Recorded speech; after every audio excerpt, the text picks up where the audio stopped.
Yo, what's up? Welcome back to another episode of the SWAS College Football Week 13. It's Saturday. I'm going to do what I did the last few Saturdays. Going to get through as many games as I can. Obviously, not going to be able to get to them all. Whatever ones I don't get to, we'll go through on the live show, 10 a.m. Eastern time. Coming off an excellent Week 12. Let's make it back-to-back. Let's have a good Week 13 here. Although I'm already 0-2 in the Maction games. I lost on Tuesday night. I lost 2 bets. So hopefully we have ourselves a good Saturday. Please remember to bet responsibly. Let's do it. Welcome to the SWAS. The SWAS. SWAS. Hey, get the SWAS. All right, let's start in the ACC. We got North Carolina on the road at Boston College. BC catching 3 or 2.5, depending on your sportsbook. Total sitting at 55.5, pretty much across the board. Let's take a look at the pie charts in this one. And according to the data, tickets are coming in on North Carolina. Over 60% of the tickets, money closer to 50-50. As I always say, take this data with a grain of salt. So let's get into this one. Supposed to be some nasty weather here in Boston, so this should be a weather game. Both these offenses want to run the ball anyway. 15th in rushing frequency for Boston College, 45th for North Carolina. So let's take a look and figure out which offense is going to be able to run it. North Carolina's numbers, 46th in yards per carry, 32nd in success rate per rush, 24th in effective rush. Matched up against a Boston College defense that's actually decent against the run. A lot of times you don't notice it because they've been cooked through the air several times, especially the last few games. They can't seem to stop anybody from throwing the ball on them. But their defense against the run, especially at home in Boston, has been pretty good. On the season, they're 61st in yards per carry allowed. 32nd in success rate per rush is impressive looking. 58th in effective rush. You can see here the last 3 games for Boston College. I mean, they're allowing over 340 passing yards per game. 59.1% success rate per dropback, 8.47 yards per attempt, struggling to defend the pass, but look at their numbers against the run. They're allowing just 3.54 yards per carry, and I mean, SMU's in there. They played Louisville. Syracuse is a pass-first offense all the way. So this Boston College defense, in terms of defending the run, I'm down to put my faith in them. It's their secondary. It's their defense against the pass that I don't trust. And also, like I mentioned before, I tend to trust this Boston College defense at home a lot more. Look at their numbers against the run in their home games so far this year. There's been 5 of them. They're allowing just 96 rushing yards per game, under 3 yards per carry. Now, to be fair, there's an FCS program in there. Michigan State can run the ball a little bit. Western Kentucky's a pass-first offense all the way.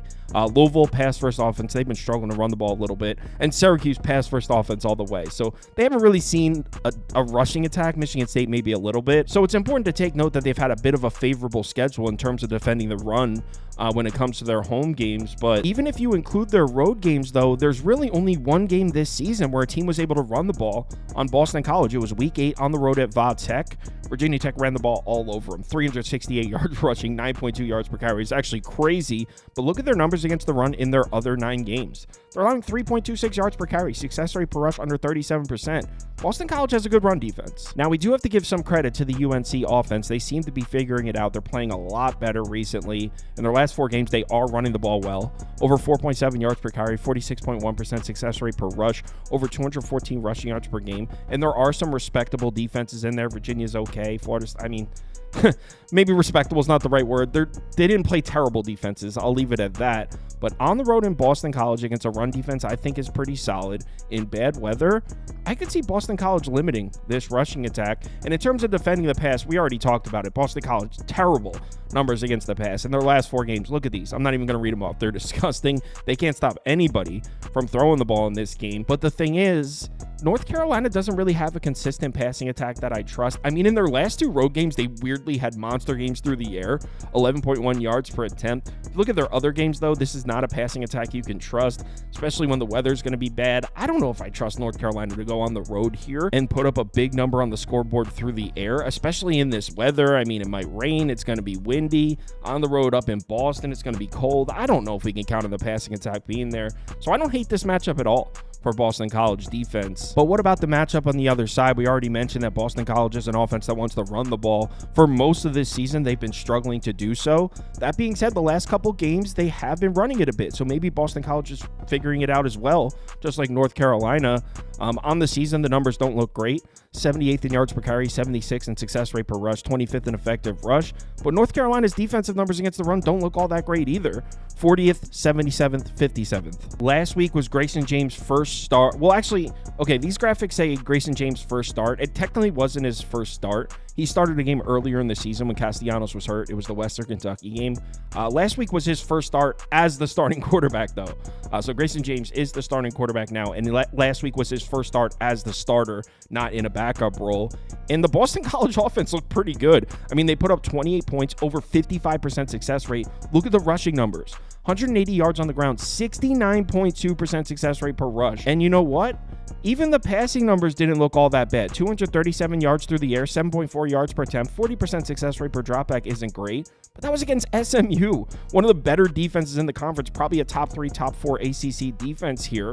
Boston College offense looked all right with Grayson James at quarterback last week. Now, when it comes to the North Carolina defense, we do have to give them some credit for the last 3 games. They've played really well. In their last 3 games, they're allowing just 16.3 points per game, 33.7% success rate, just 4.6 yards per play. Look at their numbers against the run in those 3 games. They're allowing less than 2 yards per carry, 37% success rate per rush.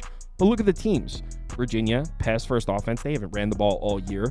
Florida State, their rushing attack is a joke. Wake Forest, pass-first offense. I mean, obviously not a very good team either. So they played 3 pass-first offenses, 3 offenses that can't run the ball. The last time they saw an offense that does run the ball was Georgia Tech. They ran the ball all over North Carolina. Over 370 rushing yards in the game. Over 7.7 yards per carry. 62% success rate per rush. This North Carolina defensive line has had problems staying on the line of scrimmage this whole year. They're 116th in line yards, 129th in stuff rate, 130th in power success rate. They've struggled in short yardage situations. So even though they do have some nice looking numbers against the run in their last 3 games, they've played 3 pass first offenses on the road in nasty weather against Boston College, an offense that wants to run the ball.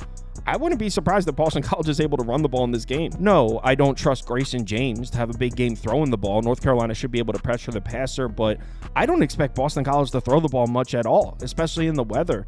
I expect both teams to run the ball a lot, and I don't hate the matchup for Boston College at all. In my opinion, this should be closer to a pick. If I'm getting a full +3, I got to go BC in this one. Boston College +3. Next game. Sticking in the ACC, we got SMU on the road at Virginia. Cavs catching 9.5 points at home. Total sitting at 57.5 mostly. Take a look at the pie charts, and according to the data, action's coming in on the SMU side pretty heavily. Over 65% of the tickets, about 55% of the money. Take this data with a grain of salt. So let's get into this one, and we'll start with the SMU offense against the Virginia defense. At a quick glance on this graphic, obviously SMU should have the edge here. They're 24th in yards per play, 45th in success rate. Virginia's defense is 80th and 57th. This is an offense that wants to run the ball. They're 34th in rushing frequency so far this year. That being said, last couple games, it hasn't looked quite as explosive. I mean, against Pitt and Boston College, just 4.56 yards per carry, 150.5 rushing yards per game, 38.7% success rate per rush actually isn't very good. That being said, I mean, now they play Virginia, and they can't seem to stop these elite rushing attacks against Louisville, Clemson, and Notre Dame. The 3 rushing attacks, the 3 offenses that you could put on SMU's level, they got ran all over in those games. They allowed over 5.7 yards per carry, 202 rushing yards per game, 48.7% success rate per rush. This Virginia defensive line has struggled to stay on the line of scrimmage, 104th in line yards, 126th in stuff rate. So although this SMU offense seems to be stuttering a little bit, the run game hasn't looked quite as good. I don't trust this Virginia defense, and I think SMU should be able to get back on track and run the football in this one.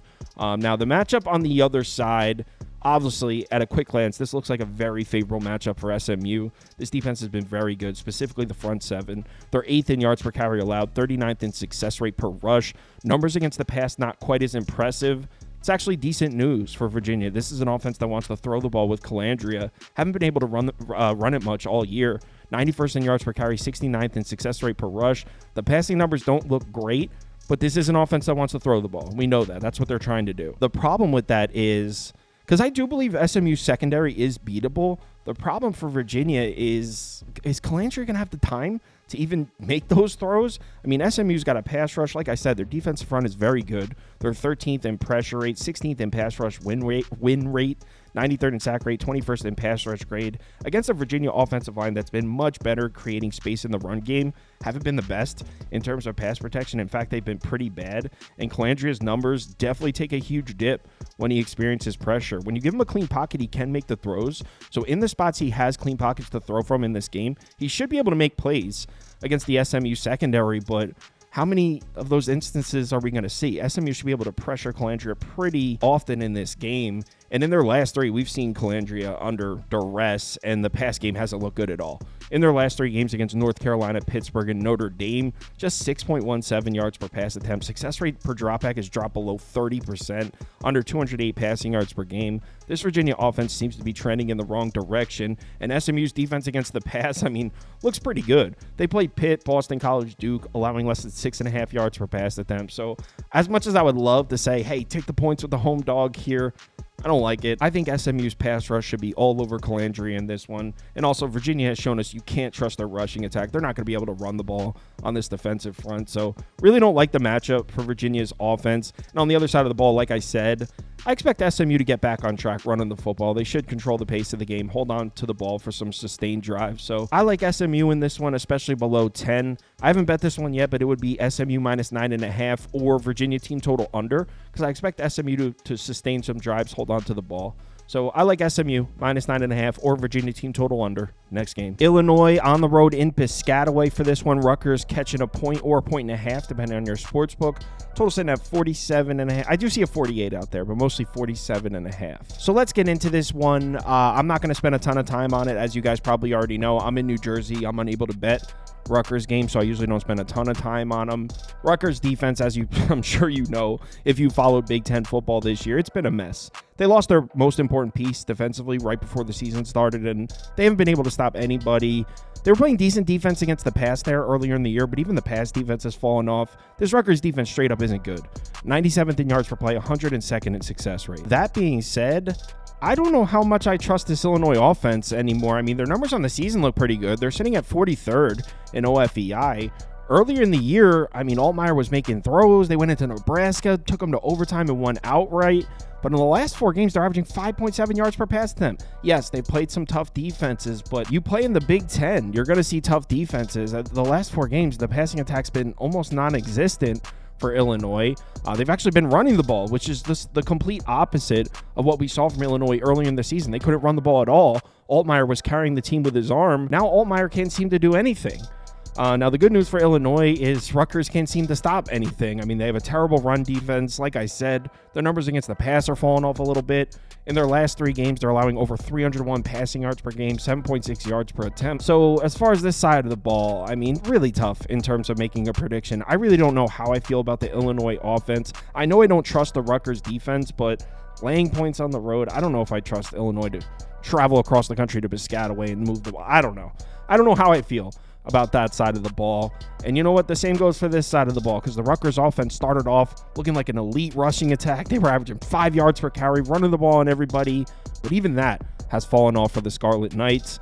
Now, this should be a favorable matchup for them. This is an offense that wants to run the ball, and Illinois has struggled to defend the run this season. 87th in yards per carry, 125th in success rate per rush. But like I said, this Rutgers run game hasn't been the same. In their last 3 games, they're averaging 3.16 yards per carry, 35.2% success rate per rush. They've actually been carried by the pass. Callie McManus, as wild as that sounds, averaging over 263 passing yards per game, 7.3 yards per attempt, 44.5% success rate per dropback. So Rutgers' offense has actually been reliant on the pass. I don't even know how that happened. So that puts us in a tough spot here, because if you look at the Illinois defense, in the last 2 games, they've actually defended the pass really well. And that's against Michigan State and Minnesota, 2 teams we know can throw the ball. Just 6.1 yards per attempt, success rate per dropback below 37%. They've actually been struggling a bit against the run. So does Rutgers' run game get back on track here? I don't know. This game's really tough. We've seen both these teams on both sides of the ball do a complete flip. Rutgers was running the ball early. Now they can't run it, and Callie McManus is throwing it. Illinois was passing the ball early. Now they can't throw the ball. They've been running it. So there's just way too many moving parts. in this game. I will say Illinois' defensive line has had trouble staying on the line of scrimmage, 133rd in stuff rate, 132nd in line yards. So theoretically, Rutgers should be able to get back on track and run the ball in this game. But the way they've looked trying to run it the last few games, I don't know. I don't know if I could count on it. So personally, I'd lean towards Illinois. Can't bet this game. Probably wouldn't if I could. Next, Iowa Hawkeyes on the road in Maryland to play the Terps. Maryland catching 6.5 points at home, total at 45.5. Let's take a look at the pie charts, and according to the data, actions coming in pretty heavily on the Hawkeyes side. Over 85% of the tickets, over 75% of the money. Take it with a grain of salt. So let's get into this matchup, and we're talking about two opposite offenses here. Iowa basically only runs it. They're 7th in run frequency, and they run an extremely slow pace, 131st in plays per game. Against a Maryland offense, the opposite. They throw the ball a lot, and they run an extremely fast pace, 8th in pass frequency, 5th in plays per game. So complete opposites here. So we'll start with the Iowa offense. Will they be able to run the ball on Maryland? Because that's all they do. And I don't know about that. That's the only strength Maryland's defense has. They're terrible in the secondary. They can't stop anybody from throwing the ball, but that defensive front has been tough against the run. 34th in yards per carry, 48th in success rate per rush, 52nd in effective rush. So right off the bat, we're looking at what might be a tough matchup for Iowa offensively, not to mention Sullivan out for the rest of the year. Brendan Sullivan took over the quarterback job from Cade McNamara, and Iowa had this new explosiveness to their offense. It's gone. We're back to Cade McNamara again, and I can't trust this Iowa passing attack at all. Not to mention, we just saw the UCLA defense take the run away from Iowa. Just 2.58 yards per carry, 80 rushing yards in the game. Now, that was on the West Coast. Those cross-country to West Coast road trips have been rough on these Big Ten teams both ways. Definitely an adjustment period there. So I don't read too much into that. Coming off the bye, look at their numbers from the previous 4 games. I'm not reading too much into that one game. We know Caleb Johnson's an elite runner. We know Iowa's rushing attack is dangerous, but on the road in Maryland is tough. I mean, they've played great defense against the run this entire season, allowing just 3.67 yards per carry, success rate per rush below 40%. I think this is a tough spot. Cade McNamara back at quarterback. This Iowa offense becomes completely one-dimensional again against a Maryland defense that's strong against the run. I don't love the matchup for Iowa offensively here. But then we flip it over to the other side, and this is where all the value shifts back towards Iowa. The Iowa defense coming off a bye against the Maryland offense, which can only throw it. They have no run game at all. They haven't all year.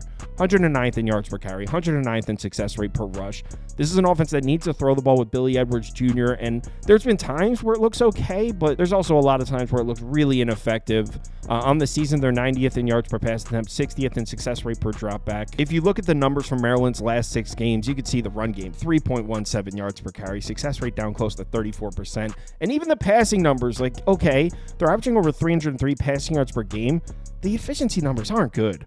Just 6.35 yards per pass attempt, success rate per dropback under 40%. I don't really trust this Maryland passing attack either. And Iowa recently, they've actually been a lot stronger against the pass. In their last 2 games, we've seen Wisconsin and UCLA actually running the ball on Iowa. But look at the passing numbers. Just 5.35 yards per pass attempt, 38.5% success rate per dropback, just 170 passing yards allowed per game. And UCLA's been throwing the ball with Garbers. So this Iowa pass defense looking pretty strong. Not to mention Maryland's offensive line has struggled in pass protection. They're 101st in pressure rate allowed. Iowa, not the most elite pass rush in the world, but they should have no problems generating pressure on Edwards in this one. Not that he's been terrible handling pressure, but look at the yards per attempt. From C+ when given a clean pocket to an F when pressured. So I don't like the matchup for Maryland's offense at all. I think Iowa's going to be able to generate pressure. Maryland can't run the ball.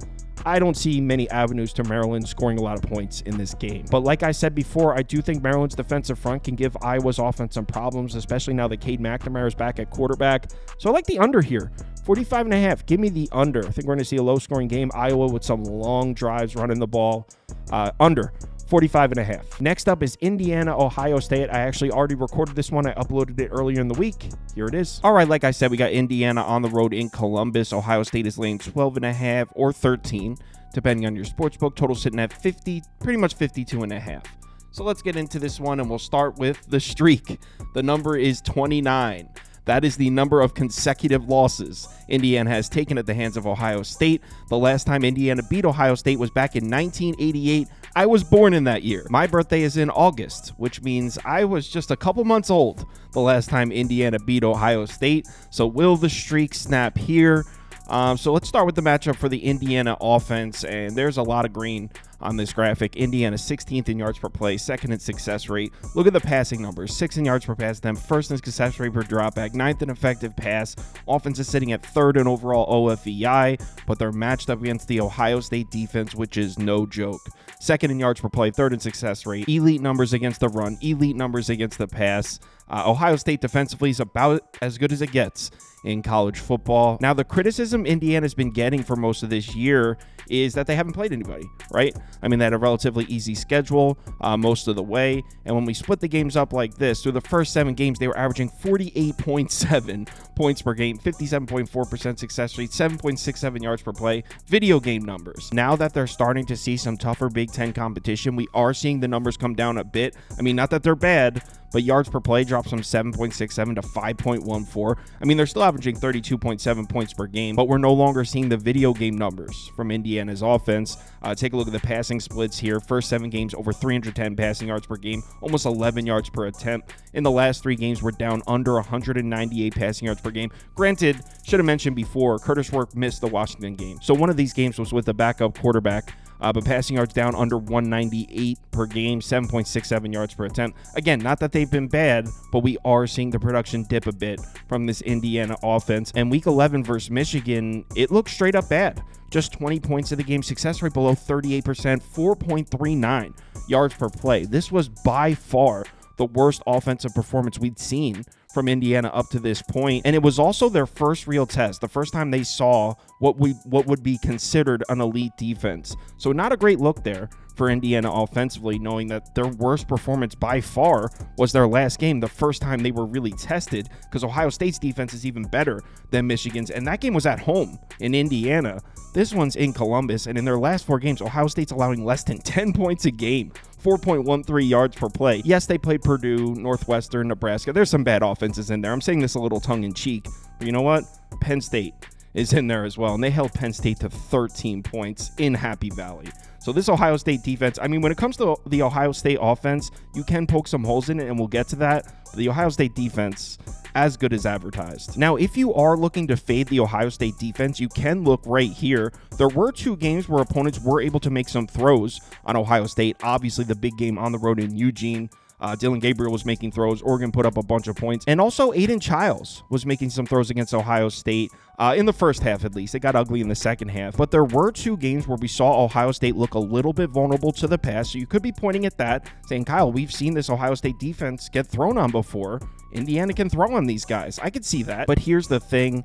Both of those games were on the road. This one's at home in Columbus. And this Ohio State pass rush is just on another level from anything Indiana has seen so far. They're 15th in pressure rate, 1st in sack rate. Now, you can look at these numbers and say Indiana's equipped to handle the pass rush. I mean, their pass protection's been great all year. 25th in sack rate allowed, 18th in pressure rate allowed, 17th in pass blocking grade. And Curtis Worker's also handled pressure really well this year. A+ QB rating, A- turnover worthy play rate, A+ yards per attempt. Curtis Work's been great under pressure this year. So you can look at these 2 graphics and say, Kyle, I don't care about Ohio State's pass rush. Indiana's going to be fine. But we got to keep in mind here when we're talking about the Indiana offensive line, up until last game against Michigan, they haven't played any pass. I mean, they haven't seen any decent pass rush. Actually, Nebraska's okay. But for the most part, they haven't been tested in terms of a pass rush. And in the Michigan game, we saw Curtis Work under pressure basically for the first time this entire season. In their first 9 games, Curtis Work has been pressured on just 20.7% of his dropbacks. That's insane.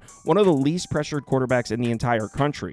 Last week against Michigan, at home, by the way, that was a home game, pressured on 31.3% of his dropbacks. So we saw the pressure numbers creeping up. Now he goes on the road to Columbus against maybe the best pass rush in the entire country. Ohio State's pass rush is better than Michigan's. I wouldn't be surprised if Curtis Work is pressured on close to 40% of his dropbacks in this game, and that's just not a situation we've seen him in all year. And if you're expecting Indiana to give Curtis Work some run support in this game, I mean, I very seriously doubt it. In the last 3 games, they're averaging just 3.28 yards per carry, 41.2% success rate per rush. That's against Washington, Michigan State, and Michigan, all 3 defenses that are not nearly as good as Ohio State's defensive front. Nobody's been able to run the ball on Ohio State this year. Just 2.79 yards per carry allowed on the season, 35.9% success rate per rush. They're allowing just 90.7 rushing yards per game. So Work's not going to have run support. I think he's going to be under pressure at a level we haven't seen yet this year.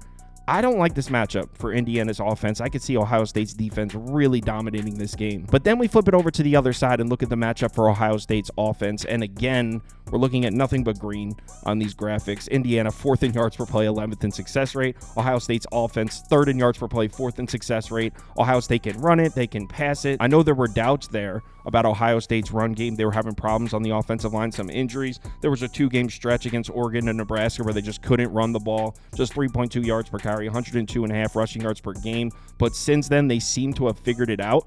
In their last 3 games, they're averaging close to 5 yards per carry, 50.5% success rate per rush, 175 rushing yards per game. And that's against Purdue. Okay, that's a bad run defense. But Northwestern and Penn State has an elite defensive front, and Northwestern's got a great run defense as well. So whatever issues Ohio State was having on the offensive line, getting the run game going, they seem to have figured it out. In my opinion, the biggest question mark in this game is right here, because nobody has been able to do anything on this Indiana defense this entire season. They're allowing 13.8 points per game on the year, 5.72 yards per pass attempt, 2.46 yards per carry. Nobody's been able to do anything. This defense has been elite in every aspect of the word. Here's the problem. Here's why I'm a little hesitant to just blindly back the Indiana defense on the road in Columbus.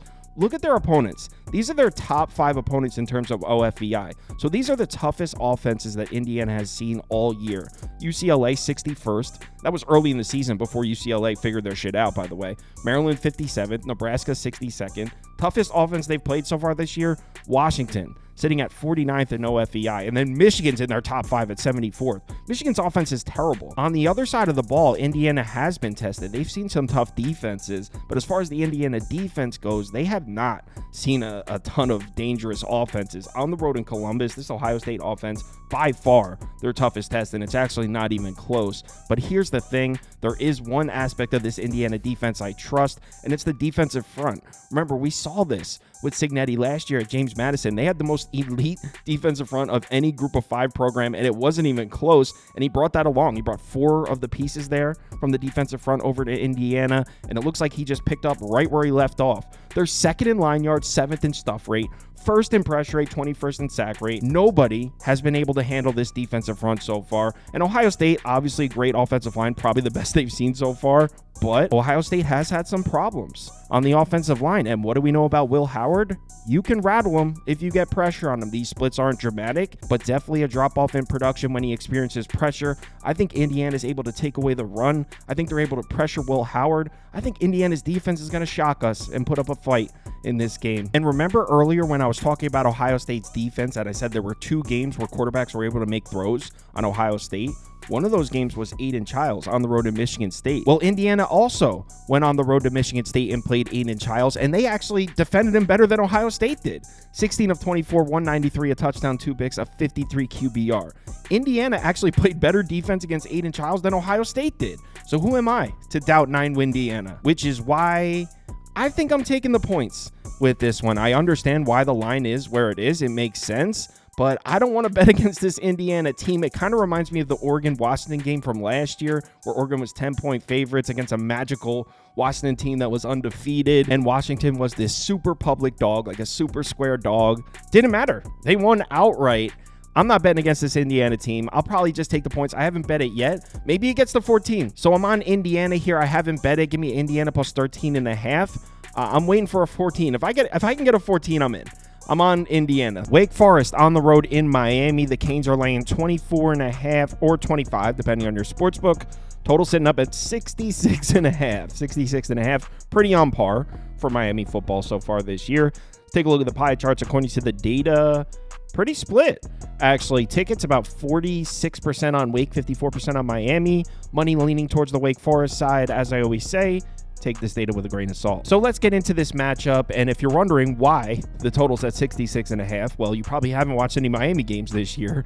But the reason is right here. Both these teams throw the ball a lot, Both these teams run an extremely fast pace. So we should see a lot of offense in this game, or at least a lot of passing, we should say. Whether or not Big Game Hank is actually able to put points up is a different question, but both teams should be throwing the ball often. So will the Demon Deacon offense be able to score points?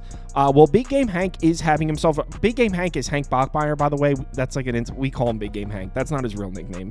Hank Bachmeier, the quarterback for Wake Forest. So he's actually having a good year. They're 77th in yards per pass, and them 66th in success rate per dropback, 53rd in effective pass. Miami's got some great numbers defensively, but we know they're very susceptible to big plays. If you look at Wake's last 3 games, I mean, they are moving the ball a bit. It's not great.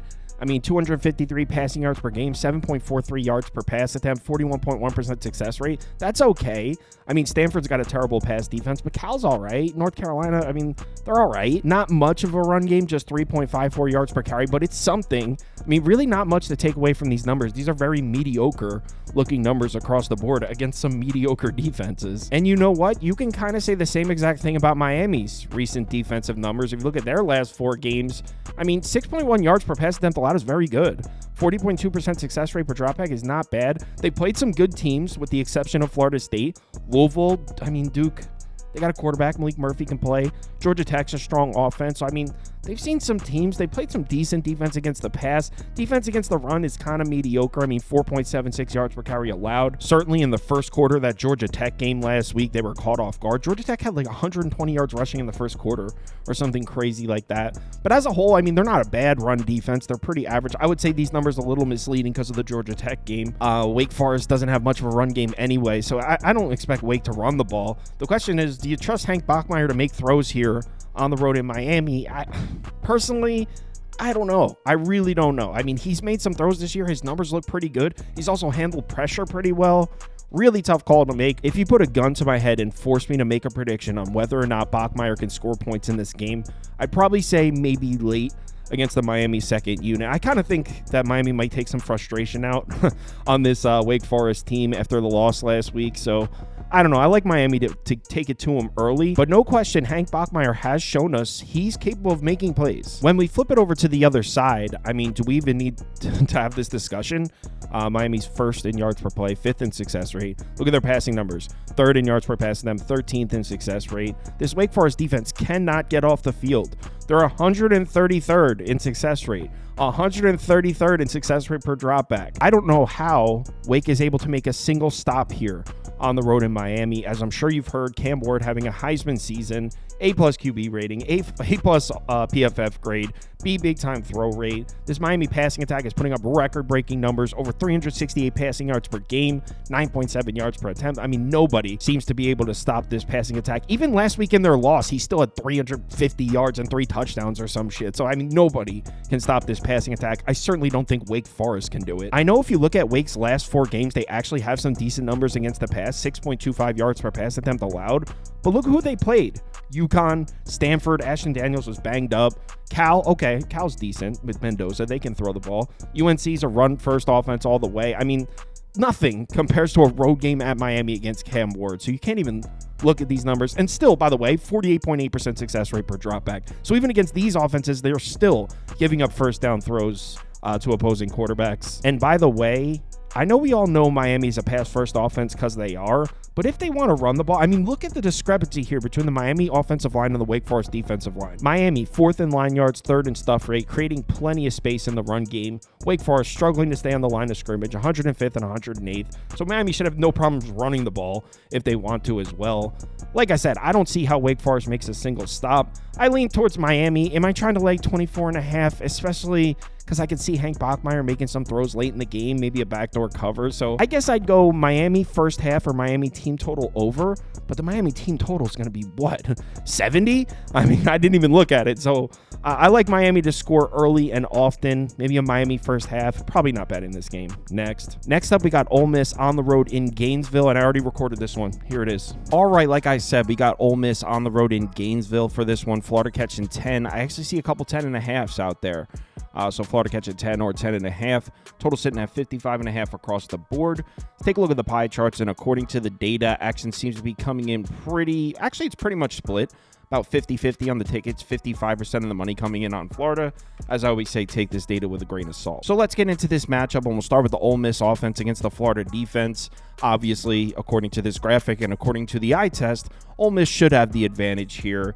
When the Ole Miss offense is working, it's about as good as it gets in college football, certainly in terms of a passing attack. Second in yards per pass attempt, fourth in success rate per dropback, second in effective pass, matched up against a Florida defense that's 85th in yards per pass attempt allowed, 54th in success rate per dropback, 43rd in effective pass. So that's the question we need to answer here.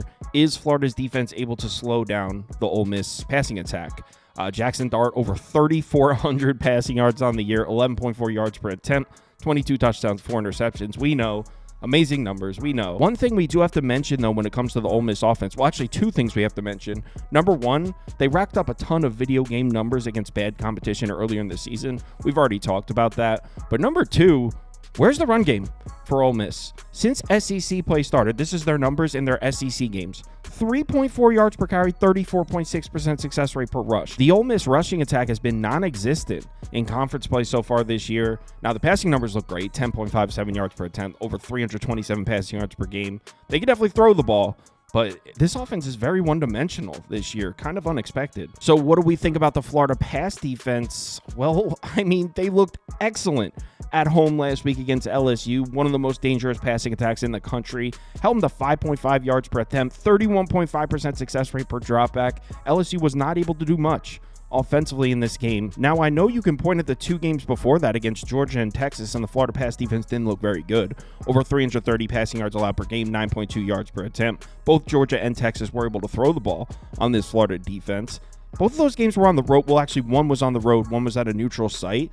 Last week against LSU was at home in the Swamp. And hear me out, I'm seeing a lot of similarities between the Ole Miss offense and the LSU offense. Obviously, we know Ole Miss is slightly better than LSU.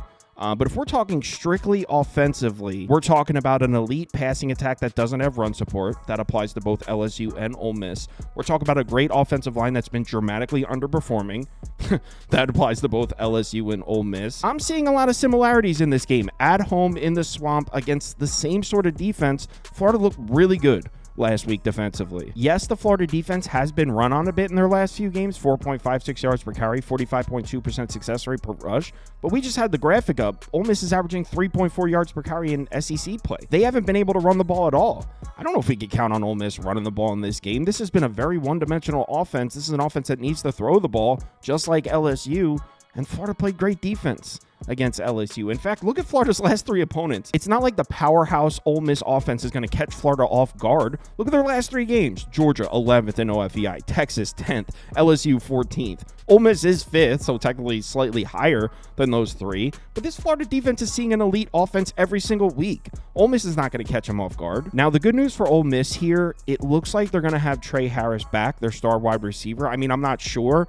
Lane Kiffin said it's been great having him back out there to be fully loaded. Whole team and offense has been great. Great feeling to have that back. Now, it's not confirmed that he's definitely playing. I would assume a comment like that leads me to believe that he's going to play, but I mean, they just played LSU. They've got star wide receivers, elite passing attack. I don't know. This Florida defense in the Swamp, I don't think it should be slept on. But what about on the other side of the ball? What about the matchup for the Florida offense? Well, this is where Ole Miss is different than LSU because the Ole Miss defensive front is elite. They actually lead college football in yards per carry allowed, 16th in success rate per rush, first in effective rush this year. This side of the ball is definitely a tough matchup for Florida, but it's not like Florida's offense has been terrible. I mean, they're 51st in yards per play, 40th in success rate. They can run the ball. They can throw it. Especially now that Lagway's back at quarterback. Not that his numbers are setting the world on fire, but he's been pretty good. Produces a lot of big plays, just about 1,300 yards, 10.7 yards per attempt, A+ big-time throw rate. He can definitely make big plays. You can see here last week against LSU, the success rate numbers don't look great. 41.2% success rate per rush, 34.6% success rate per dropback. So maybe not consistent offense. Look at the yards per carry and yards per pass attempt. 6.65 yards per carry, 8.7 yards per pass attempt. So again, he's capable of making big plays. He's definitely an explosive player here at quarterback. And look, Ole Miss defensively, much better than LSU. This is a very good defense.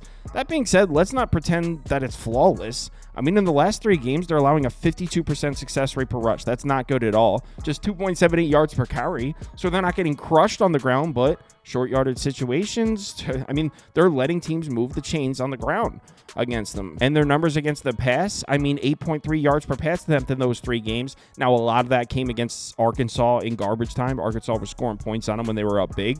So maybe take these with a grain of salt. We know this Ole Miss defense is much better than LSU's, but the way this Florida offense operates when Lagway's at quarterback, I mean, you can force 3 straight 3-and-outs. Then the next drive, Lagway hits a 70-yard touchdown pass, and all of a sudden it's 9-7, 10-7, and Florida's right in the game, even though they look terrible for 3 straight drives. So, I mean, those explosive plays, those big plays, they're so volatile, so hard to handicap. And something I like here for Florida is their offensive line has played pretty well. And the reason I'm bringing this up is Ole Miss just dominates everybody on the defensive front. This is one of the best defensive front sevens in the country. But on the road in the swamp against this Florida offensive line that's overperforming and playing well, I don't know if this is a straight domination here, the Ole Miss defensive front against the Florida offensive line. I think Florida's offensive line is going to win some of these battles. Look, I know a lot of sharp people are laying with Ole Miss, and I get it. They're coming off a bye. Ole Miss best fastball will win this game by 2 touchdowns plus. I get it. But personally, now, I'm going to share my personal opinion on this Florida team. It's never a lack of talent with Florida. I mean, 247 has them as the 12th most talented team in the country. It's not that they don't have talent. They always have talent. In fact, Ole Miss is 20th. According to 247, Florida has more talent than Ole Miss. So it's not a lack of talent with Florida. What has happened in recent years to these Billy Napier teams is they play such an insane schedule. They take an early loss to Georgia or Tennessee or even like a South Carolina will beat them. And the players just give up. It's like, season's over. We're in the SEC. We have 2 losses. This team just feels different. Since Lagway took over as quarterback, they announced that Billy Napier was going to be back next year, so they committed to the coach. The players seem to believe in what they're doing now. I think they like playing with Lagway at quarterback. I think they're starting to regain some belief in their coach. This Florida team is feisty, man, and I'm not laying 10. I get it. Most people I trust are laying with Ole Miss here. Personally, I believe in this new Florida team. I think they're playing with confidence. They're a very talented group. Shouldn't be 10. Give me Florida. I'm going to grab one of those 10.5s. I'm doing it with the Gators. I'm putting my faith in Billy Napier. Famous last words. Big 12 up next. We got Arizona on the road at TCU. Frogs are laying 11.5 points at home. Total sitting up at 59.5. And here's why the total's so high.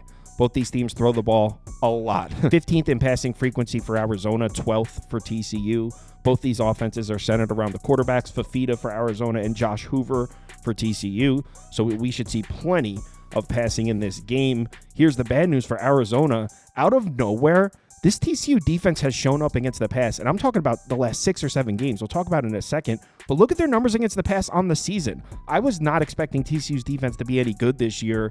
I'm very surprised by this. 37th in yards per pass attempt allowed, 39th in success rate per dropback, 47th in effective pass. Keep in mind, as I just said, this is an Arizona offense that needs to throw the ball. They do not have a rushing attack at all. They have to throw it.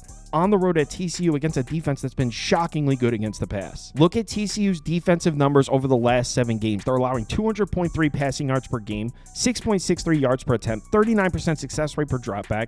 Great numbers against the pass over a 7-game sample size. And look at the opponents. SMU, great offense. Kansas, great offense. Houston, okay. Utah, okay. Texas Tech can throw the ball. Baylor can throw the ball. Oklahoma State, I mean, they're capable of scoring. So it's not like they played easy competition. I mean, this is a good pass defense. This is enough of a sample size for us to say this TCU pass defense is pretty good. The way to move the ball in this TCU defense is to run the ball. You can see in those same last 7 games on the left side of this graphic, teams have been running the ball on TCU. But like I said before, Arizona has no rushing attack. Look at their rushing numbers from the last 4 games. 2.53 yards per carry, 75.8 rushing yards per game. So they don't run the ball, and when they try to run the ball, they can't. So as crazy as this is to say, and if you told me this would be the case before the season started, I would have said you were nuts. I don't think Arizona can throw the ball on this TCU defense. I mean, we know Fafita is not having a great year. 15 touchdowns, 11 interceptions. He's had his struggles. There was a 2-game stretch where he seemed to be getting his shit together against West Virginia and UCF, 2 of the worst secondaries in the conference, mind you. But 8.45 yards per attempt, 282 passing yards per game. It looked like Fafita was getting it together, but then last week against Houston, they saw a good defense, and they won the game, but it was not the offense. Passing numbers back in the toilet again for Fafita, 6.4 yards per attempt, success rate below 38%. So like I said before, I don't know if we can trust this Arizona offense here. TCU's been playing the pass strong. I like the matchup for TCU's defense. And when we flip things over to the other side, just like Arizona, TCU, we said it before, offense that needs to throw the ball. Unlike Arizona, they've been successful doing so. They're 17th in yards per pass attempt, 6th in success rate per dropback, 5th in effective pass. Josh Hoover having a big season, over 3,200 yards, 8.5 yards per attempt, 22 touchdowns, 8 interceptions. And if you compare the last 3 games for both of these units, they seem to be trending in the wrong direction. TCU's last 3 games, they're averaging over 325 passing yards per game, 9.47 yards per attempt, success rate above 56% per dropback. Now, Texas Tech, Baylor, Oklahoma State, not the strongest defenses, but neither is Arizona. In their last 3 games against the pass, 9.2 yards per attempt, success rate above 42%. Look at the opponents. West Virginia, run-first offense. UCF, run-first offense, although since making the quarterback change, they are throwing the ball a bit more. Houston, terrible offense. So Arizona's been struggling to defend the pass against teams that can't even throw the ball. Now they're going to go on the road against TCU, one of the most dangerous, dynamic passing attacks in the conference. I'm just not seeing it. 11.5 makes sense to me. I'd probably lay it here. TCU minus 11.5 next game. Charlotte on the road at FAU. Florida Atlantic catching 2.5 or 3 points at home. Total sitting at 48.5. Not going to spend a ton of time on this game. I just want to bring up the fact. So FAU, Cam Fancher, the quarterback, out for the season. They just fired Tom Herman. So FAU just fired their head coach. They just lost their quarterback for the season. This program's a mess. Some people like to bet on a team in that spot, and I know it's crazy laying 2.5 on the road with Charlotte, who's not even good.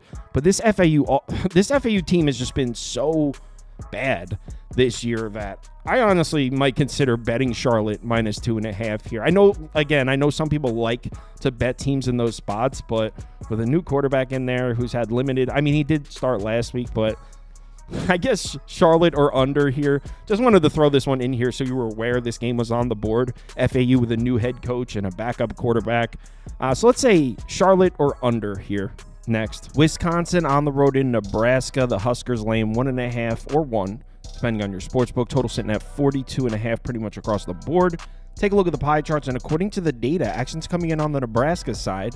60% of the tickets, about 65% of the money. Take this data with a grain of salt. So let's get into this matchup, and we'll start with the streak. Nebraska has lost 10 in a row. 10 consecutive losses to this Wisconsin Badger team. The last time Nebraska beat Wisconsin, I believe, was 2012.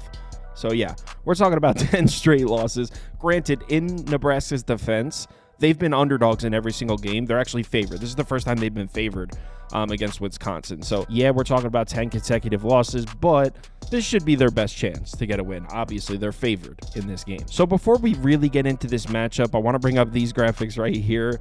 This is the battle between 2 ice-cold offenses. Check this out. This is the offensive numbers from the last 4 games for both of these teams. Wisconsin, in their last 4 games, averaging 14.8 points per game, 4.49 yards per play. Nebraska, in their last 4 games, 16 points per game, 4.38 yards per play. So which of these offenses are going to show up? Because neither have been producing. We'll start by taking a look at the Wisconsin offense, and at a quick glance, this is not a good matchup for Wisconsin offensively. This is an offense that needs to run the ball, and they need to keep Braden Locke protected in the pocket.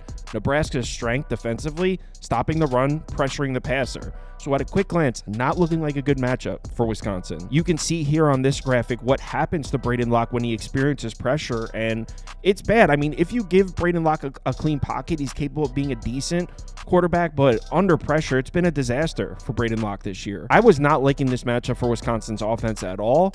That being said, if you take a bit of a closer look at their last 4 games. We already covered the offense has been struggling. And look at the rushing numbers in those games. Over 4 yards per carry, over 45% success rate per rush. So despite playing these 4 elite defenses, Wisconsin was still able to run the ball a bit. So yeah, we pointed at Nebraska's defense. They're great at stopping the run, and they have a pass rush. Compared to their last 4 opponents, Nebraska's defense might be a breath of fresh air for this Wisconsin offense. They were still running the ball on the likes of Penn State, Iowa, Oregon, Northwestern. They could probably run the ball in Nebraska. Not to mention, this Nebraska defense is kind of trending in the wrong direction. It looked really good early in the season, but in their last 4 games, granted, I mean, Indiana, Ohio State, USC, UCLA, they've seen some offenses in there, but they're getting thrown on and they're getting run on. In the last 4 games, they're allowing over 9.8 yards per pass attempt, 57% success rate per dropback, 4.88 yards per carry, over 43% success rate per rush. So I really don't know how much faith I even have in the Nebraska defense right now. like I said, seems to be trending in the wrong direction. Wisconsin's been running the ball in some of the toughest defenses in the conference. I think that's going to continue. I think Wisconsin should be able to run the ball in this game. Now, do I have faith in Braden Locke on the road against the Nebraska pass rush? No.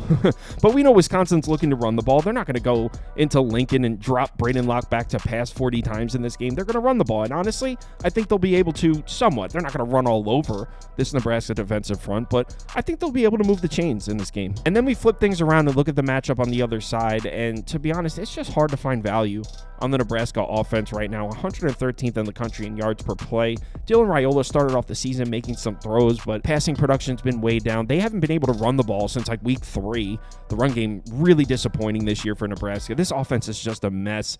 And Wisconsin's defense, not that they've been blowing the doors off anybody, but they're playing some decent defense. 49th in yards per play, 62nd in success rate. Numbers against the run aren't great, but like I said, Nebraska hasn't been able to run the ball on anybody. Their numbers against the pass are actually excellent. We already talked about how Nebraska's offense has been terrible in the last 4 games, but you can actually stretch it back 1 game further than that and add Rutgers to the list, which, by the way, Rutgers has a terrible defense, one of the worst defenses in the Big Ten, second worst to Purdue, probably. Nebraska was struggling to move the ball on Rutgers. In their last 5 games, they're averaging 190 passing yards per game, 5.34 yards per attempt, success rate per dropback below 34%. Like I said before, the run game hasn't really been there either. In their last 5 games, they're averaging 3.11 yards per carry. It's hard to have faith in this Nebraska offense right now. Now, where things get a little tricky is when you look at the Wisconsin defense, because in their last 2 games, we've seen night and day different performances. Week 10 against Iowa, they got steamrolled. 42 points. They allowed 6.7 yards per play. Then they followed that up with an excellent defensive performance against one of the best offenses in the country in Oregon. They held the Ducks to 16 points under 5 yards per play. So these are such extremities here. They got steamrolled by Iowa and then shut down one of the most powerful offenses in the country. Makes it tough to make a prediction. Personally, the way I'm looking at this game, I don't trust either quarterback. I trust both defenses. I think Wisconsin can run the ball and Nebraska can't. So especially catching a 1.5, I'm in. I wish I grabbed the 2.5. I didn't. I'm in on Wisconsin at plus 1.5 next game. Kentucky on the road at Texas. Longhorns laying 20 or 20.5, depending on your sports book. Total sitting at 46.5 in this one. Let's take a quick look at the pie charts. And according to the data, public action is coming in on the Kentucky side. Over 70% of the tickets, about 50-50 on the money. So let's get into this matchup, and I'm not going to spend a ton of time on this one. I mean, straight up, I don't know what Kentucky's going to do offensively in this game. They are starting to run the ball a bit as of late, but you really trust them to go on the road and run the ball in this Texas defensive front? I don't know. It doesn't seem realistic. And in terms of a passing attack, I mean, Texas is first in the country in yards per pass attempt allowed, third in success rate per dropback, first in effective pass. Just really doesn't seem plausible here. Now, I know if you look at Kentucky's numbers from the last 4 games, like I said, I mean, there is some semblance of a run game appearing here for Kentucky. In the last 4 games, 139 rushing yards per game, 4.34 yards per carry, 46.4% success rate per rush is actually very good. But I mean, there's a game against Vanderbilt in there. There's a game against Florida. I mean, Auburn and Tennessee are respectable defenses. In fact, Tennessee's defense is really good. Not trying to take credit away from the Kentucky offense, but on the road at Texas is just a different kind of animal. They're allowing 3.32 yards per carry on the season. So, I mean, I really don't expect Kentucky to be able to run the ball in this game. And in terms of Brock Vandagriff throwing the ball in this game, I mean, I will admit, we have seen Vandagriff make some throws in big games. I mean, he was competitive. Well, they won the Ole Miss game. They were also competitive in that Tennessee game. Those are very good defenses. So it's not like he's not capable. But on paper, it seems like a pretty tough thing to put your money on. Kentucky's really struggled in pass protection this year. 107th in pressure rate allowed, 119th in sack rate. Against the Texas defensive front, that's probably a top 10 pass rush. I mean, he's going to be under pressure. Like I said, we've seen him against elite defenses have good games, so it's not like he's not capable of it, but we've also seen him look absolutely terrible. Look at his splits under pressure. I mean, we know he can deliver throws from a clean pocket. I mean, shit, this is supposed to be the next guy up at Georgia after Carson Beck. We know he's got arm talent, so when he has a clean pocket, he can make the throws, but look at his numbers when pressured, an FQB rating F in yards per attempt. On the road against that Texas pass rush with a Kentucky offensive line that really hasn't played well, it's not a good look. I don't have much hope here for the Kentucky offense. But on the other side of the ball, here's the thing. I have to say, as much respect as I have for the Texas defense, that's one of the best defenses in the country.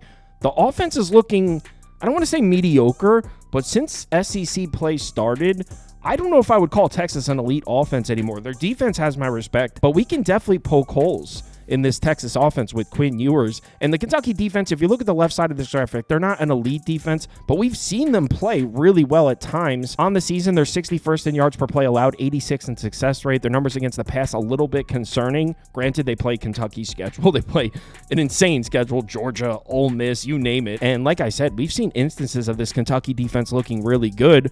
But first, look at the Texas passing numbers. This is exactly what I'm talking about. Through the first 5 games, they're averaging 322 passing yards per game, over 10 yards per attempt, over 53% success rate per dropback. But then look at the right side of this graphic, the Texas passing numbers from the last 5 games, all SEC games, 36.2% success rate per dropback. So we've seen a huge dip in production from the Texas passing attack now that we've gotten deep into SEC play. And Kentucky's defense seems to have gotten their shit together.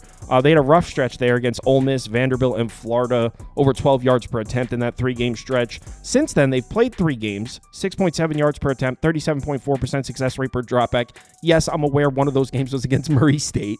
I know, but Tennessee's in there, Auburn's in there. So this Kentucky pass defense seems to be trending upwards. And if we're talking about Quinn Ewers having run support in this game, I'm not so sure about that. In their last 4 games, Texas is averaging just 3.69 yards per carry, 40.8% success rate per rush. They went off against Florida. Look at the last 3 games. If you take the Florida game out, 2.74 yards per carry, 38% success rate per rush. That's against Georgia, Arkansas, Vanderbilt. Georgia, okay, but Arkansas and Vanderbilt, those are not defensive fronts that should be shutting your run game out. In fact, I might take Kentucky's defensive front over Arkansas's and Vanderbilt's. Here's the problem, and here's what's probably kept me from pulling the trigger on Kentucky plus 20.5. We just gave Kentucky props, right? They're playing better defense against the pass in their last few games. It's like the opposite against the run. In their last 4 games, they're allowing 5.11 yards per carry, 56% success rate per rush. Now, there's one awful game against Auburn in there that might be skewing the numbers. They allowed 328 rushing yards in the game, so maybe not quite as bad if you just take out that one outlier. But still, Kentucky's defensive front, as good as they are, they haven't been playing that well. The secondary has stepped up. They're playing great defense against the pass, but I don't know how much I trust this Kentucky run defense anymore. Personally, I will not lay 20.5. I don't trust this Texas offense. It'll only be under or Kentucky plus 20.5 here. We've seen Kentucky play really competitive games against some elite competition. Like I said, they beat Ole Miss. I had Kentucky moneyline against Tennessee. They played them down to the wire. Vandergraff even got hurt in that game. They brought in the backup, the Rutgers kid, and he almost came back. I mean, it was an awesome game. So we know Kentucky can play Texas tough. We know they have that in the tank. So it'll only be Kentucky plus 20.5 or the under here. Unfortunately, the total down at 46.5 is probably going to keep me off that. Give me Kentucky plus 20.5. I'll let you know on the live show if I actually place this. As of right now, it's just a lean. Next game. All right, like I said, we got the Buffs on the road at Kansas. Kansas catching 2.5. It looks like the 3s are gone. I'm seeing 2.5 across the board. Total sitting at 59.5 across the board as well. Let's get into this one. We'll start with the pie charts. According to this data, action's coming in pretty heavily on the Colorado side. Over 75% of the tickets, over 90% of the money coming in on the Buffs. Kind of looks like money came in on Colorado at 2.5. Bought it up to 3, sat at 3 for a few hours. Money came in on Kansas, bought it back down to 2.5. Seems like there's money coming in on Colorado at 2.5, Kansas at 3. So let's start with the matchup for the Colorado offense. And I mean, you guys know what this offense is. It's pass heavy, pass first all the way. 7th in pass frequency so far this year, and they're pretty good at it. 30th in yards per pass attempt, 34th in success rate per dropback, 4th in effective pass, matched up against a Kansas secondary that's really struggled to defend the pass this year. 104th in yards per pass attempt allowed, 69th in success rate per dropback, 74th in effective pass. So at first glance, this is looking like a favorable matchup for Colorado offensively. In their last 3 games, they're averaging 318 passing yards per game, 8.63 yards per attempt. So it's not like they're cooling off. 40.8% success rate per dropback actually isn't great, but these games were against Cincinnati, Texas Tech, Utah. Utah's defense is pretty good, but regardless, all 3 of these defenses, I would say, are a notch above the Kansas defense. Now, if you are looking to fade this Colorado offense, you can point here. Kansas does have a pass rush. It's pretty much their only weapon against the pass because the secondary struggled. They're 32nd in pressure rate, 19th in sack rate. We already know that's how you beat this Colorado offense. You put pressure on Shedeur Sanders. Offensive line's much better than last year, but it's still not great. 72nd in pressure rate allowed, 91st in sack rate allowed. So that's how you beat Colorado. You put pressure on them. Kansas doesn't have a great pass rush, but they do have a pass rush. So there's something. But the problem with that angle is, and I've said this before, Shedeur Sanders is handling pressure at a much higher level than he was last year. I mean, A, turnover-worthy play rate, B, QB rating. Still taking some sacks, but as a whole, he's developed a lot in that department. He doesn't just run straight backwards when he experiences pressure like he did last year. He looks a lot better, a lot more experienced. So I don't have a ton of faith in a mediocre Kansas pass rush giving Shedeur Sanders and this Colorado offense problems. That doesn't seem realistic. I know Kansas played great defense against the pass last week on the road at BYU. Retzlaff couldn't get anything going, held him to 192 yards through the air, 6.6 yards per attempt, 36.7% success rate per dropback. They do deserve credit for this. This is a great performance. I loved it. Kansas was my top bet last week, so loved every second of it. But when it comes to the Kansas defense, I can't unsee this. They've played 3 games this year, just 3, against pass-first offenses: Iowa State, TCU, Illinois. In those 3 games, they've gotten cooked every time. Over 310 passing yards allowed per game, 49.2% success rate per dropback, 9.13 yards per attempt. So every time this Kansas defense has seen an offense that's centered around the pass, a pass-first offense, they've really struggled. We know that definitely describes Shedeur Sanders in Colorado. And another thing, this Kansas defense likes to run man coverage. They're 48th in man coverage frequency. I mean, even if Jimmy Horn Jr. doesn't play, he missed last week. I don't know what his status is, but even if he doesn't play, how's Kansas going to cover Travis Hunter? How's Kansas going to cover these receivers? So I don't have a ton of faith in the Kansas defense making stops here. But then we flip it over to the other side, and this is where you can definitely find some value on Kansas. This offense has caught fire. This is an offense that wants to run the ball first, but honestly, Daniels has gotten red hot throwing the ball as well. They're 35th in rushing frequency, and they've been damn good at it all year. 21st in yards per carry, 11th in success rate per rush, 9th in effective rush. Now, they are matched up against a Colorado defense that's been very tough this year. 23rd in yards per play allowed, 26th in success rate. Been very tough against the run and the pass. 29th in yards per carry allowed, 38th in success rate per rush. Against the pass, 37th and 21st. So this Colorado defense has definitely earned my respect. And you know what?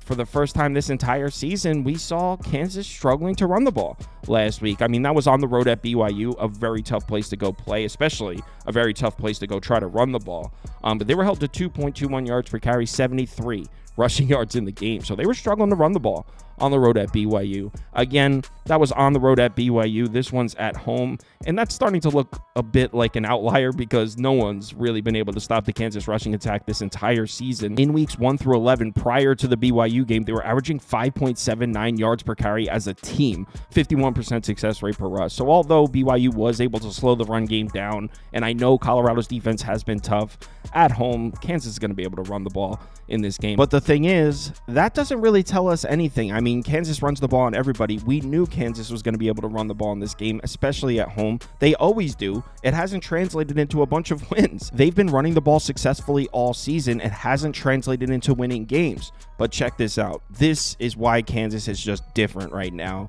Through the first 5 games, they could not get the passing attack going at all. Jalen Daniels has found it. Whatever it is he was searching for, he's found it. In the last 5 games, they're averaging 236 passing yards per game, 51.2% success rate per dropback, 9.62 yards per attempt. So like I said, Jalen Daniels seems to have figured it out. In addition to having one of the most dangerous rushing attacks in the country, Kansas now has a very efficient passing attack. And if you're thinking, Kyle, well, maybe they just hit an easy patch in their schedule. Maybe they played some easy competition. Absolutely not. In fact, it's the opposite. Look at the last 5 games. At Arizona State, tough defense. Houston, tough defense. At Kansas State, tough defense. That's the team that beat Colorado. Iowa State, elite defense. BYU, at BYU. So it's actually the complete opposite. Jalen Daniels has gotten red hot against the strongest part of their schedule by far. They played 5 great defenses in a row. Jalen Daniels is cooking on all of them. Now, I don't want to overlook the Colorado defense because, like I said earlier, they've been very good. In their last 5 games, they're allowing just 22.4 points per game, 36.8% success rate, 4.9 yards per play. Elite defensive numbers here, but here's the thing. The level that Kansas offense is playing on right now, I wouldn't put any of these 5 offenses on that level. Kansas State is probably close, but Kansas State is pretty one-dimensional. They rely heavily on the run. Avery Johnson is not as talented a thrower as Jalen Daniels is. Arizona's been a mess. Cincinnati's pretty good, but not on Kansas level. Texas Tech, okay. not on Kansas level. Utah's an absolute dumpster offensively. So yes, Colorado deserves respect, but on the road in Kansas, this is just a different level of offense the way they're playing right now. In fact, if you look at Colorado's schedule on the season, they really haven't seen a single offense that I would compare to the way Kansas is playing right now. The closest would be Kansas State, but like I said, that's run heavy all the way. That's also the game they lost. Other than that, I mean, Baylor, they're pretty good, not nearly on the level that Kansas is playing right now. I mean, maybe Cincinnati, there's just nothing here. They haven't played an offense that resembles this Kansas offense. It looks that good. Oh, and one more thing I forgot to mention. I already turned the lights and everything off. This game's at Arrowhead, and Kansas has played 3 home games at Arrowhead so far this year, all conference games. They're averaging 38 points per game, over 7.1 yards per play, and almost a 49% success rate. So they've gone off in these games at Arrowhead, and that's against TCU, who's been playing much better defense. Houston, good defense. Iowa State, elite defense. So I'm telling you, don't sleep on this Kansas offense, man. So where does that leave me in terms of placing a bet? I mean, this is tough. I'm not trying to step in front of Colorado right now, the way they're playing, but I feel the same exact way about Kansas, especially laying points to Kansas. It seems crazy right now. So if I can get a full 3, I'll play on Kansas, but full disclosure, I don't know if I'm seeing a ton of betting value in the game. It's going to be one of the most exciting college football games to watch this year. I'll have it on the main TV. It's going to be awesome. But if I bet Kansas at +3, it's probably going to be because I just want to do some gambling and play on the game. I don't really know if I'd say Kansas +3 is an angle I really like and it's got positive expected value. I don't think I'd say all that. I think I just want to gamble on the game. So give me Kansas +3. In my opinion, at 2.5, 3, it's kind of a coin flip. Colorado probably slightly better than Kansas, but Kansas has gotten red hot against very good defenses. Give me Kansas. I'll play it if I get a +3. Might be just doing some gambling here. All right, like I said, BYU's on the road in Tempe for this one. Arizona State laying a full 3. I actually see a 3.5 out there, but for the most part, it's 3. Total sitting at 48.5 across the board. Let's take a look at the pie charts, and according to the data, action seems to be coming in on the BYU side. Just over 60% of the tickets, just over 60% of the money. Take this data with a grain of salt. So let's get into this matchup, and we'll start with the BYU offense against the Arizona State defense. Looking pretty evenly matched, according to this graphic. BYU offensively, 37th in yards per play, 69th in success rate. Arizona State's defense, 36th and 58th. So pretty evenly matched. FEI has BYU's offense at 48th, Arizona State's defense at 30th. Now, BYU is coming off back-to-back rough offensive performances, just 17.5 points per game in their last 2 against Utah and Kansas, 38.3% success rate, 5.41 yards per play. Passing production is way down with Retzlaff, just 205.5 passing yards per game, 36.4% success rate per dropback, just 6.6 yards per pass attempt in their last 2. I will say, though, this might be the perfect bounce back spot for Retzlaff. The last 2 games were against Utah and Kansas. Both defenses are capable of pressuring the passer. They're not elite pass rushers or anything, but they do have a pass rush. Arizona State doesn't. They're 131st in pressure rate, 106th in sack rate, 133rd in pass rush grade. That's the weakness of this Arizona State defense, is the pass rush. Look how good Retzlaff has been when given a clean pocket. It's when he gets pressured. That's where Retzlaff runs into some problems. When he's given a clean pocket, A minus B. So on the road in Tempe, Arizona, where the weather's supposed to be beautiful, he should have plenty of clean pockets to throw from. I like this as a bounce back spot for Retzlaff throwing the ball. And by the way, this Arizona State run defense, it was so good early in the season, and you've probably heard me on YouTube backing it, saying, guys, we could trust this Arizona State defensive front. They're good against the run. I may have been wrong on that, because in the last 4 games, it really hasn't been all that good. They're allowing 5.1 yards per carry, success rate at 39.4%. That's pretty good, but 154.3 rushing yards allowed per game. They've actually been slightly better against the pass. Well, success rate-wise, no. But earlier in the season, I was vouching for this Arizona State run defense, and I was saying the Arizona State pass defense is trash. It's not unbalanced like that anymore. The pass defense has gotten better, and the run defense seems to be trending a bit backwards. So it's not a completely one-dimensional defense like I was saying earlier in the season. I was definitely wrong about that. And the reason I'm bringing it up is because BYU, out of nowhere, is running the shit out of the ball. In the first 5 games, they're averaging 4.06 yards per carry, 40.1% success rate per rush. Look at their last 5 games against actually tougher defenses. 5.31 yards per carry, almost 50%. Success rate per rush, 187.8 rushing yards per game. So this BYU offense has a rushing attack too. This Arizona State run defense, not as good as I thought it was. I think BYU is going to run the ball in this one as well. But speaking of running the ball in this game, Now we got to talk about Scadaboo and the Arizona State offense, and they definitely love to run the ball. They're 17th in rushing frequency, and if you look at the left side of this graphic, you'll see that plays into the weakness of the BYU defense. This BYU defense has been great, but they've got elite numbers against the pass, just mediocre numbers against the run. 62nd in yards per carry allowed, 75th in success rate per rush. Like I said, this is an Arizona State offense that wants to run the ball, and they're good at it. 51st in yards per carry, but 15th in success rate per rush. I know if you look at the last two games, you might say, hey, Kyle, this Arizona State run game fell off. Just 3.17 yards per carry, 38.3% success rate per rush in their last two against UCF and Kansas State. One of those games, Scadaboo didn't even play, and the other one was against Kansas State, who might be the best run defense in the Big 12. Probably a top 10 run defense in the country. So one of those games, they were missing their star running back, and the other game was against a top 10 run defense. Look at the previous four games before those two. 5.33 yards per carry, 54.7% success rate per rush, over 226 rushing yards per game. This Arizona State run game is something I trust, and against a BYU defense that not only has shown us they're a bit vulnerable to the run, but specifically the last few weeks, it's been really bad. In their last three games, they're allowing 199 rushing yards per game, 6.22 yards per carry, 53% success rate per rush. So we know Arizona State's giving the ball to Scadaboo in this one, and is BYU capable of going on the road and stopping it?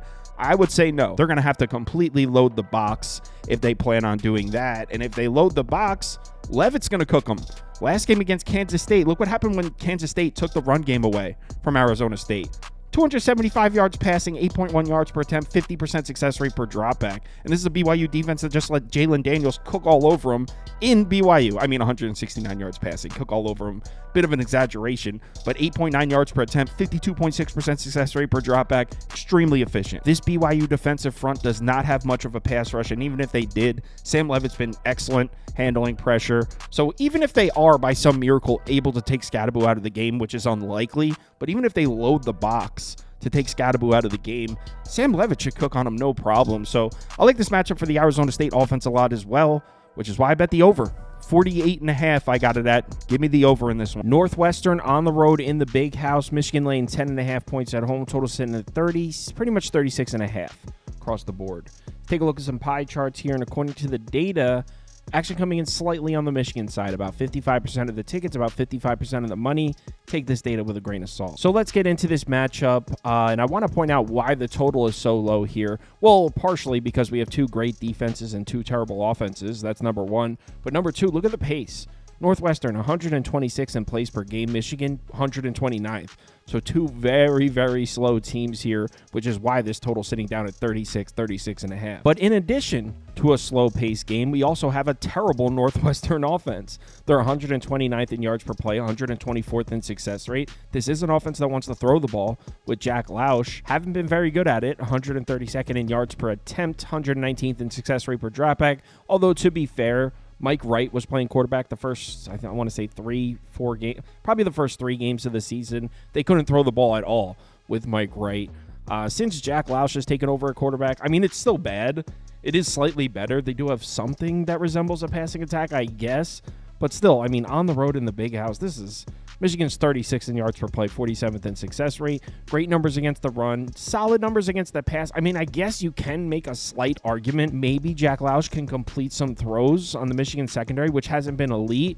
But, I mean, I very seriously doubt it. In their last 4 games, they're averaging 5.28 yards per pass attempt, 35.5% success rate per dropback, 176.3 passing yards per game. Keep in mind, this is a pass-first offense. This is the cream of the crop here. This is their offense. This is a passing offense, and that's what they're averaging in their last 4 games. So, yeah, this is not a high-powered Northwestern offensive unit. I will say they look pretty good against Purdue. Week 10, they went on the road to Purdue, 26 points, 6.26 yards per play, 302 passing yards in the game.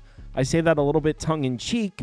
Purdue is by far the worst defense in the Big Ten, and now they're on the road in the Big House. Against the Michigan defense, it's a little bit of a different situation. Although we do have to point out, it's not like this Michigan defense has been flawless. In fact, in the last 3 games, the numbers don't even look good. In their last 3 games, they're allowing over 8 yards per pass attempt, over 46% success rate per dropback. But that's against Indiana, Oregon, Michigan State. I mean, 3 offenses that are not even in the same discussion as the Northwestern offense. Northwestern's offensive line should struggle in pass protection in this one. 92nd in pressure rate, allowed 90th in sack rate. Michigan, as I'm sure you know, got a pretty good pass rush. They're 29th in pressure rate. They're actually first in PFF pass rush grade. And if you're thinking Northwestern's going to run the ball in this game, I mean, it's not that the Michigan defense has been elite against the run in their last 4 games, 3.9 yards per carry, 46.1% success rate per rush, not even that great. But Northwestern can't run the ball. In their last 6 games, they're averaging 3.1 yards per carry as a team. Success rate per rush under 36%, under 89 rushing yards per game. This is a passing offense. When they try to run it, they can't. So I don't expect Jack Loush to have run support in this game. The Michigan pass rush should definitely be a problem. One thing I will say, if you are taking the points with Northwestern, you love Jack Loush splits when pressured. 2 things he does: A+ turnover-worthy play rate, and B, pressure to sack rate. So when Jack Loush is pressured, he protects the football. He doesn't take sacks. Sometimes when you're going on the road against a much better team, that's all you can ask your quarterback to do.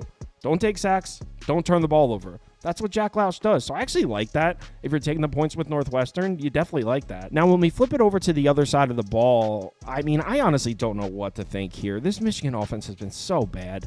They're 117th in the country in yards per play, 87th in success rate. I know the rushing numbers look pretty good, but most of the production came earlier in the season. They haven't even really been running the ball recently. On the season, they're 64th in yards per carry, 72nd in success rate per rush, matched up against a Northwestern defense that's got great numbers against the run. You look at this graphic and you might think, wow, Michigan's in trouble. But you know what? Even Northwestern's run defense is kind of trending in the wrong direction. They've been getting run on a little bit recently. If you look at the last 4 games for Michigan, just 3.11 yards per carry, 37.6% success rate per rush. That's terrible. Now, Oregon's in there, Indiana, but Illinois and Michigan State, if you are Michigan, you cannot be struggling to run the ball in Illinois and Michigan State. Illinois' run defense is terrible. So I don't know if there's any aspect of this Michigan offense that I trust right now, not even the run game. But like I said, when it comes to the Northwestern defense, last 4 games, 4.51 yards per carry allowed, 44% success rate per rush. If you take out the Purdue game, because Purdue's terrible, 5 yards per carry allowed, over 191 rushing yards per game allowed, 44% success rate per rush.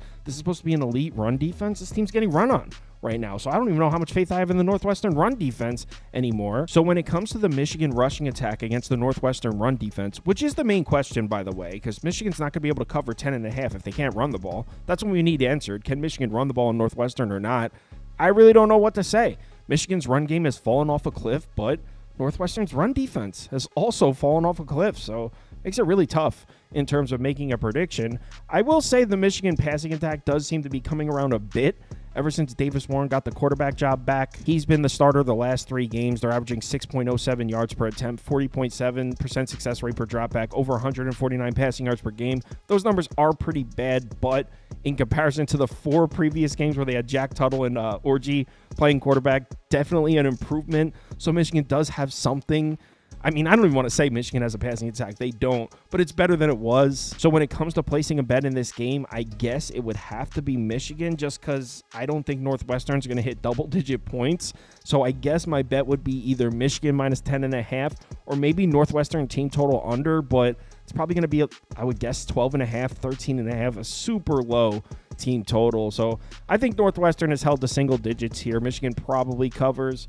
Michigan minus 10.5 or Northwestern team total under next game. All right, like I said, Army, Notre Dame, and Yankee Stadium. Irish laying 14 and a hook, 14.5 across the board. Total sitting at 44.5 across the board. Take a look at the pie charts, and according to the data, action's coming in on the Army side. Over 80% of the tickets, over 80 or about 80% of the money coming in on Army. Take it with a grain of salt. So let's get into this matchup, and you might be wondering why this total's at 44.5. I mean, Army's played some high-scoring games. Notre Dame, we know, capable of scoring a lot of points also. It's because of the type of football game they're expecting here. We got 2 run-first offenses that run slow paces. Army first in run frequency, 127th in plays per game. Notre Dame 48th and 94th. So that's why the total's down at 44.5. The clock should never stop in this game. Both teams are going to try to run the ball. Both teams pretty good at it as well. Should see a lot of long, sustained drives chewing the clock. That's why the total's at 44.5. So let's get into it. Will Army be able to score points on Notre Dame? I mean, these games are so tough to handicap. Army is such a unique offense. On paper, it looks electric. 7th in yards per play, 1st in success rate. Look at the rushing numbers. 3rd in yards per carry in the country, 1st in success rate per rush, 1st in effective rush. Army's offense is sitting at 13th in OFEI, up against a Notre Dame defense that's been stronger against the pass. They're 2nd in yards per play, 2nd in success rate against the pass, 2nd, 1st, and 3rd. Against the run, 20th in yards per carry, 71st in success rate per rush, 13th in effective rush. So that 71st in success rate per rush tells us you can move the chains on the ground against this Notre Dame defense. And you want to know who's been the best offense in college football at moving the chains on the ground? The Army offense, man, they're first. Look at the Army offensive line numbers here. This is crazy. 1st in run blocking grade, 1st in line yards, 1st in stuff rate, 1st in power success rate. Against a Notre Dame defensive front, we know it's elite. They've actually struggled in short yardage situations, and they're 49th in line yards. Now, the strength of schedule is crazy here. You can't even compare it. But, I mean, if we're just going by the numbers, this is actually a decent matchup for Army offensively. But then we get right here. And this is obviously the lead story. This is what you need to talk about when you're talking about Army versus Notre Dame right now. Look at the top 5 defenses Army has seen so far. This is nuts. The best defense they've seen so far is Rice, sitting at 73rd. Air Force is the 2nd best defense Army has seen this year at 90th. ECU 97th. Temple at 108th. Temple's the 4th toughest defense that Army's seen so far this year. Temple. That's absolutely crazy. I mean, they have literally played nobody in terms of opposing defenses. So when we're looking at some of these stats, I mean, look at these. These are video game numbers. In the games Bryson Daly starts, which is every game minus the Air Force game, 37.1 points per game, over 7 yards per play, 55.6% success rate. These are crazy. Look at the rushing numbers in those games. Over 350 rushing yards per game. 6.34 yards per carry. Success rate over 56% per rush. These are crazy, but it's so hard to take them seriously because they haven't seen a single decent defense. Well, Rice's defense has actually been okay this year, but they've played such an easy schedule in terms of opposing defenses. But the thing is, when we're looking at the Notre Dame side, I mean, you can run the ball on them. Against top 50 offenses this year, Notre Dame's allowing over 151 rushing yards per game, 4.24 yards per carry, 43.4% success rate per rush. Actually isn't very good. So Notre Dame has shown us that a tough rushing attack can give them problems. If you can hand the ball off and move the chains, Notre Dame may have problems getting off the field. That's what these numbers are showing us, and that's what Army does. That's literally the definition of Army's offense. Hand the ball off and move the chains. Stay on the field. So, I mean, I know the strength of schedule discrepancy is so insane, but I think Army's going to be able to run the ball on Notre Dame. I mean, we saw Navy running the ball on Notre Dame. 224 rushing yards in the game, 5.33 yards per carry, 41.9% success rate per rush. Yes, Notre Dame killed them, and I picked Notre Dame in that game. But, I mean, Navy was running the ball. They turned it over. There was a couple of costly fumbles in there, I think. I forget exactly how it went down, but there was a couple plays that really killed Navy in this one. And personally, I think Army is a better offense than Navy. So I truly think Army's going to run the ball on this Notre Dame defense. But what about the matchup on the other side? And this is where I know you look at the left side of this graphic and you say, Army's great defensively. They have been good, but they've never seen anything like this. I mean, this Notre Dame offense, 18th in yards per play, 46th in success rate. I'm specifically looking at the rushing numbers. 4th in yards per carry, 34th in success rate per rush, 5th in effective rush. And the reason I'm isolating the rushing numbers, because Army, obviously the strength of schedule is a conversation here, but they haven't seen a single offense that can run the ball this entire season. They've played a lot of bad offenses and a lot of offenses that only throw it. So they haven't seen a single offense that can run the ball this whole year, and that's what Notre Dame does. On the season, Notre Dame's averaging over 6 yards per carry as a team, 47% success rate per rush, over 217 rushing yards per game. Look at the discrepancy here. I mean, Notre Dame's offensive line has had their problems this year. They've had all kinds of injuries, but I mean, this is just Notre Dame against their schedule is 24th in line yards, 29th in stuff rate. Army's defensive front against their schedule is 113th and 111th in those two categories. So I can't see Army's defensive front staying on the line of scrimmage in this one. Notre Dame should be able to average 6 yards per carry in their sleep. Now, we also need to be mindful of Riley Leonard throwing the ball as well, and that kind of came out of nowhere. In the first 5 games, Notre Dame had no passing attack whatsoever, 6.24 yards per attempt, success rate under 39%. But look at their last 5 games. The passing attack has come along. for Notre Dame. 7.86 yards per attempt, 44% success rate per dropback. So Riley Leonard doing a much better job throwing the ball in the last 5 games. It definitely adds an extra threat to this Notre Dame offense. That being said, I trust Army's defense against the pass a lot more so than I trust them against the run. Also, Army runs a lot of zone coverage. They actually run more zone coverage than anyone else in college football, and Notre Dame's passing numbers so far this year against zone coverage are terrible. So I actually think Army's defense is able to keep Riley Leonard from killing them through the air. But like I said, when it comes to Notre Dame running the ball, I don't see how Army makes stops here. If we look at the top 5 offenses that Army has seen so far this year, you can see North Texas is on there. That's a respectable offense, 44th, but all they do is throw it. They actually gave Chandler Morris all kinds of problems in that game. Army beat them comfortably. The defense looked great. So like I said, I'm down to trust this Army pass defense. They're a little more tested. The Army run defense, though, when you pull up Army's defensive numbers against those top 5 offenses, against their 5 strongest offensive opponents, it looks great. I mean, 10.2 points per game they're allowing. There's no rushing attack on there that even belongs in the same sentence at Notre Dame. So if Notre Dame hands the ball off, which they're going to, I don't think Army can get off the field. But the thing is, like I said, I think Army's able to move the chains as well. I think this Army offense is going to be able to move the ball a bit, which is why I'm leaning towards Army in this one. 14.5 is a lot of points. I picked Notre Dame in the Navy game. That game was at 13.5, and I think Army's much better than Navy. So give me an extra point, cross over a key number, and give me a better team. I'm on the Army side of this one. Andy disagrees. Andy likes Notre Dame a lot.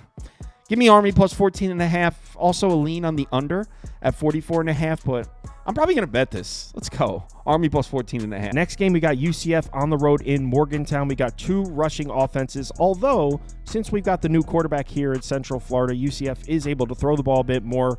But on the season, they're 11th in rushing frequency against West Virginia, who's 24th in rushing frequency. We'll start with the matchup for the Central Florida offense, and you can see rushing numbers are elite. 5th in yards per carry, 4th in success rate per rush, 2nd in effective rush. Kind of a tough matchup here on the road in Morgantown because this West Virginia defense is not good, but they can definitely stop the run.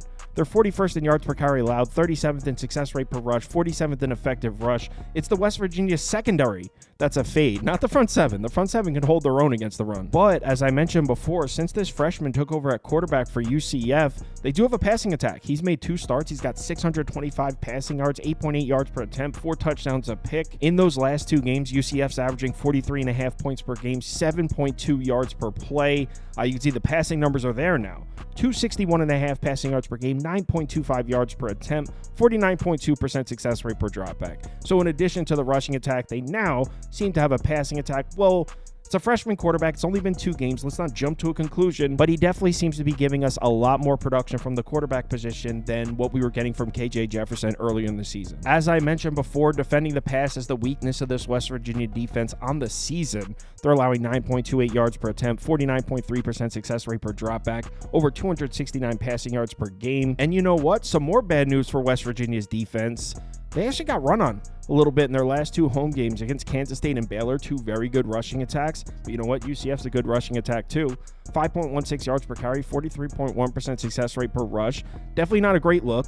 You got to stop this UCF rushing attack. You need to force that freshman to make throws. I think West Virginia is capable of it. I just don't love the look of this graphic. So overall on this side of the ball, I do think West Virginia's defense is capable of giving UCF some problems. It's unrealistic to think they're going to shut this offense out. This offense is too explosive. West Virginia's secondary is too vulnerable. So UCF's going to score some points in this game. But what about the matchup on the other side? Let's look at the matchup for West Virginia's offense against UCF defense. Kind of the same deal here. West Virginia run first offense against a UCF defense, stronger against the run, according to this graphic. 29th in yards per carry allowed, 7th in success rate per rush is obviously very impressive. Garrett Green is back at quarterback for West Virginia. He missed a couple games there. The kid Markiel that started made some big throws, and for a second it was looking like West Virginia's offense might be better without him. But I think we all know if we take a look at the success rate here in the Garrett Green starts versus the Markiel starts 31.3% overall success rate, which is not good at all. Garrett Green's over 42%. So even though the passing attack may have been a little bit more explosive with Markiel at quarterback, the offense as a whole seems to function better with Garrett Green. And here's the thing when it comes to UCF's defense. We pulled up the graphic before. I'm kind of calling bullshit on UCF having a good run defense. If you look at the numbers, it looks like they have a good run defense. Look at the last 2 games. They're allowing 52 rushing yards per game, 1.82 yards per carry. Those games were against Arizona. They never run the ball. And when they do, they can. The other game was against Arizona State. There was no Scadaboo in that game. Scadaboo was out. Look at the previous 2 games before that. They allowed over 255 rushing yards per game, 5.32 yards per carry, 48% success rate per rush. Look at UCF's schedule on the season. Where are the rushing attacks? You got New Hampshire, Sam Houston State. Then you got TCU, pass first offense. Colorado, pass first offense. Florida, Graham Mertz was still playing back then, pass first offense. Cincinnati's a little balanced. Cincinnati passes more than they run, but they're a little bit balanced. Iowa State ran the ball all over UCF. And by the way, they're not even a rushing attack. They're a pass first offense. Well, they're a little balanced. BYU, balanced. They ran the ball all over UCF as well. They haven't seen a single offense that runs the ball. Arizona State would be the only rushing offense they've seen, and Scadaboo was out in that game. So are we really comfortable calling UCF a good run defense because the numbers say they are? Even though if you look at their schedule, they haven't seen a single rushing attack this entire season. Now they go on the road to Morgantown against the best rushing attack they'll see all year with Garrett Green making his last home start in Morgantown ever. He's been the quarterback there for a decade. It feels like this is his last home start in Morgantown. It's senior day. They ain't losing. West Virginia plus 3.5. I'll probably sprinkle the money line too. Mountaineer up. Next game. That's all the time I have. There was a bunch more I wanted to get to. Not going to lie, pretty frustrated right now. Made these videos, and every single line that I took in the videos moved before. It's the hardest part about making these football videos. Obviously, these long-form videos take time to make, and you make the first part of it, and then the line moves before you finish. So then is all that work wasted? It's frustrating. So yeah, I promise next year, we're growing fast. Next fall, we're going to have the staff where I can cover every single game. And this video is going to be like 3 hours long, and it'll be posted earlier in the week. Well, you'll have time to whatever. Yeah, live show 10 a.m. Eastern time. We're going to go through 28 games. If you're able to make it, we'd love to see you in the comments. I'll be posting my top bets and all the bets I personally place on the website. Probably, I need some time to type it up. Probably around midnight Eastern time. I'll post my top 3 bets, parlay of the day, what I always do. That'll be on KyleKirms.com later. See you all in the morning, 10 a.m., bright and early. Let's get it.